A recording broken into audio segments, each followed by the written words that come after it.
Back. So ഇന്ന് 12-ാം തീയതിയാണ്. Market ഇന്ന് ഓപ്പണായ ശേഷം മാർക്കറ്റ് കുറച്ച് മേലോട്ട് പോയിട്ടുണ്ട്. സോ നിങ്ങൾക്ക് നോക്കി അറിയാം, ഞാനിവിടെ 2 ലൈൻ ഡ്രോ ചെയ്തിട്ടിട്ടുണ്ട്.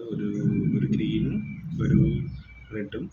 ഞാൻ എക്സ്പെക്ട് ചെയ്തത് എന്താണെങ്കിലും മാർക്കറ്റ് മേലോട്ട് പോയിട്ട് ഈ റെഡ് ലൈൻ ടച്ച് ചെയ്തിട്ട് മാർക്കറ്റ് താഴോട്ട് വരുമെന്നാണ്. ബട്ട് അങ്ങനെ ടച്ച് ചെയ്യായിരുന്നെങ്കിൽ എനിക്ക് അവിടെ ഒരു പുട്ട് ബൈ ചെയ്യാനുള്ള പ്ലാൻ ഉണ്ടായിരുന്നു. ബട്ട് ലൈൻ അവിടെ ടച്ച് ചെയ്തില്ല. സോ അതിന് തൊട്ട് മുമ്പായിട്ടാണ് മാർക്കറ്റ് റിവേഴ്സായി വന്നത്. നിങ്ങൾക്ക് ഇവിടെ നോക്കിയറിയാം, ഇവിടെ ഒരു എം പാറ്റേൺ ക്രിയേറ്റ് ആയ ശേഷമാണ് മാർക്കറ്റ് താഴേക്ക് വന്നിരിക്കുന്നത്.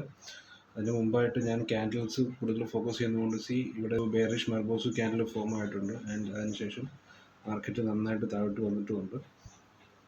അതുപോലെ തന്നെ എൻ്റെ വേറൊരു നല്ലൊരു എൻട്രി ഉണ്ടാകുമെന്ന് ഞാൻ കരുതിയൊരു പോയിൻ്റാണ് മാർക്കറ്റ് ഓപ്പണായ ശേഷം മാർക്കറ്റിൻ്റെ ഓപ്പണിംഗ് റേഞ്ച്. സോ മാർക്കറ്റ് തിരിച്ച് ഈ റേഞ്ച് ടച്ച് ചെയ്യുകയാണെങ്കിൽ ഒരു കോൾ ബൈ ചെയ്യാനുള്ള പ്ലാൻ ഉണ്ടായിരുന്നു. എനിവേ മാർക്കറ്റ് അത് ടച്ച് ചെയ്തിട്ടുണ്ടായിരുന്നു.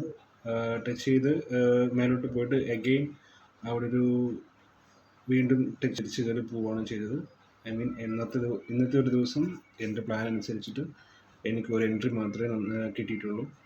ഓക്കെ, അതിനുശേഷം മാർക്കറ്റ് അത് ബ്രേക്ക് ചെയ്ത് താഴോട്ട് വന്നിട്ടുണ്ട്. എനിവേ ലൈക്ക് എൻ്റെ ഒരു ലിക്വിഡിറ്റി കൺസെപ്റ്റ് അനുസരിച്ചിട്ട് എനിക്ക് ഈ ഒരു എൻട്രി നല്ലൊരു എൻട്രി ആയിരുന്നു. അതിനുശേഷം ഞാൻ വീണ്ടും ഒരു എൻട്രി ആയിട്ട് കൺസിഡർ ചെയ്യുന്നത് ലൈക്ക് ഞാൻ ഇവിടെ വീണ്ടും ഒരു റെഡ് ലൈൻ വരച്ചിട്ടിട്ടുണ്ട്. ഇതിൻ്റെ എബവ് മാർക്കറ്റ് ഇനി തിരിച്ച് വരികയാണെങ്കിൽ ഇതിൻ്റെ എബവ് പോയി കഴിഞ്ഞാൽ ഞാൻ അവിടെ ഒരു പുട്ട് ബൈ ചെയ്യാനുള്ള പ്ലാൻ ഉണ്ട്. സോ